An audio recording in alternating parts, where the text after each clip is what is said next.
BSc Food and Nutrition లో university first rank, second rank, third rank. Sun International, Visakhapatnam, Hyderabad. Bharadwaj garu, Raviteja గారిది ఇక్కడ షోరీలు ఒకటి బయటకు వచ్చింది. అవును, mister Bachchan people's media factory నుంచి రవితేజ గారు యాక్ట్ చేసిన మూడో సినిమా. అవును, ఆ కాంబినేషన్, ఆ టీజర్ చూసిన తర్వాత మీకు ఏమనిపిస్తుంది? టీజర్ అని వచ్చేదాన్ని, టీజర్ అనకూడదు అనుకుంటా. టీజర్ కాదు, షోరీల్ అని చెప్పారు వాళ్ళే.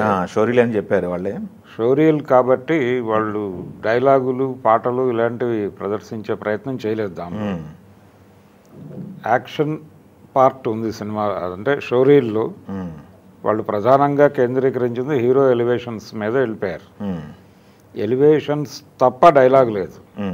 అలాగే క్యారెక్టర్స్ ఇంట్రడక్షన్ కనిపించింది. అంటే వీళ్ళు ఉన్నారు, ఈ తరహా గెటప్పుల్లో కనిపించబోతున్నారు అని చెబుతూ ఈ సినిమా యాక్షన్ ఓరియంటెడ్గా నడుస్తుంది అనేది చెప్పాడు హరీష్ శంకర్ గారు. అంటే గతంలో వాళ్ళ కాంబినేషన్లో వచ్చిన సినిమాలు ఉన్నాయి. అవును, మిరపకాయ అది మంచి సక్సెస్ఫుల్ సినిమానే. అలాగే పీపుల్స్ మీడియా కూడా రవితేజకి ఒక పెద్ద హిట్ ఇచ్చింది ధమాకాతో.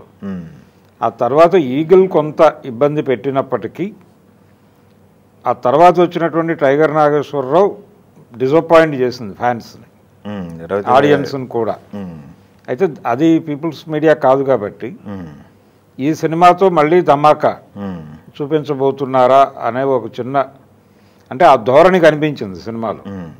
కొంచెం కసితో చేసినట్టుగా కనిపించింది. అలాగే హరీష్ శంకర్ వైపు నుంచి కూడా ఒక హిట్ అవసరం అతనికి.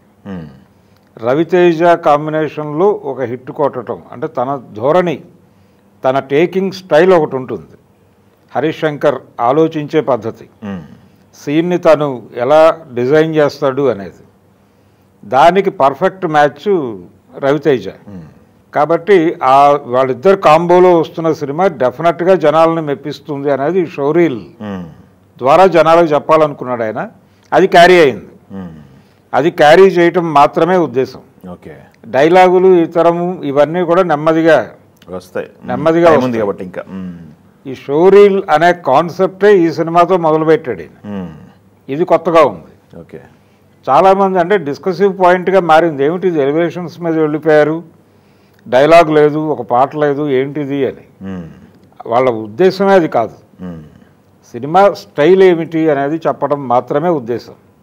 ఏ స్టైల్లో ఉంటుంది, ఏ పద్ధతిలో నడుస్తుంది అని. యాక్షన్ ప్యాక్డ్ ఎంటర్టైనర్ ఇది, మాస్ ఎంటర్టైనరు. హరీష్ శంకర్ ఏ రేంజ్కి రెచ్చిపోవాలో ఆ రేంజ్కి రెచ్చిపోయే ఛాన్స్ ఉంది.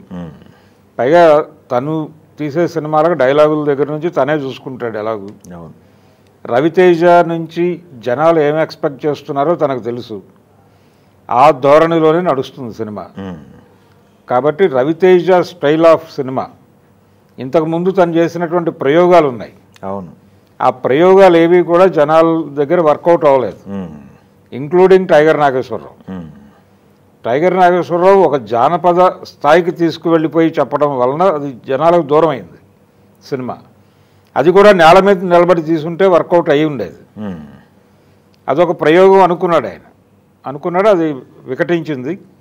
ఇప్పుడు మళ్ళీ తన స్టైల్లోకి వచ్చేసాడు. అవసరమైనటువంటి సందర్భంలో అవసరమైనటువంటి హిట్ ఇవ్వటం కోసం హరీష్ శంకర్ అలాగే ప్రొడ్యూసర్స్ డెడికేటెడ్గా పనిచేశారు అనేదైతే షోరీల్ నుంచి ప్రపంచానికి అర్థం చేయించాడు ఆయన.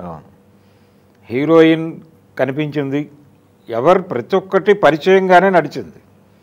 ఇదిగో ఈ క్యారెక్టర్ ఈ గెటప్లో కనిపించబోతోంది, హీరో టోటల్గా ఈ ఎనర్జీతో కనిపించబోతున్నాడు. ఇది క్యారీ ఫార్వర్డ్ చేశారు వాళ్ళు. వాళ్ళ లక్ష్యం నెరవేరింది. అభిమానులు హ్యాపీ.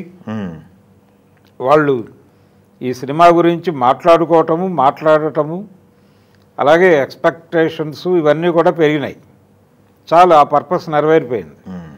సో మొదటి అడుగు సక్సెస్ఫుల్గా పడింది ఆ సినిమా ప్రమోషన్కి సంబంధించి. మిస్టర్ బచ్చన్. రెండవది తను అమితాబ్ బచ్చన్ అభిమాని. అవును, బేసిక్గానే అమితాబ్ బచ్చన్ వీరాభిమాని. తన ప్రతి మూమెంట్లోనూ అమితాబ్ కనిపిస్తాడు. పర్టికులర్గా డ్యాన్సుల్లోనూ ఇతరత్ర ఫైట్లలోనూ అమితాబ్ ముద్ర కనిపిస్తుంది రవితేజలో. ఇప్పుడు స్ట్రైట్గా ఆ పేరు పెట్టడం. గతంలో కూడా ఇలా అమితాబ్ని రిలేట్ చేస్తూ టైటిల్ పెట్టిన రవితేజ సినిమా వర్కౌట్ అయింది. డాన్ని లింక్ చేస్తూ ఒక టైటిల్ పెట్టారు గతంలో, అవును, అది వర్కౌట్ అయింది. సో ఇది కూడా ఇది పాస్ అయిపోయే సినిమా అనేది అయితే అర్థమవుతోంది. చూడాలి సినిమా. అంటే హరీష్ శంకరు రవితేజ సినిమా అంటే ఆడియన్స్లో ఆల్రెడీ ఒక అంచనా ఉంది. అవును, ఆ అంచనాలకు తగ్గదు సినిమా అనే ప్రామిస్ అయితే చేయగలిగాడు షోరీల్ నుంచి.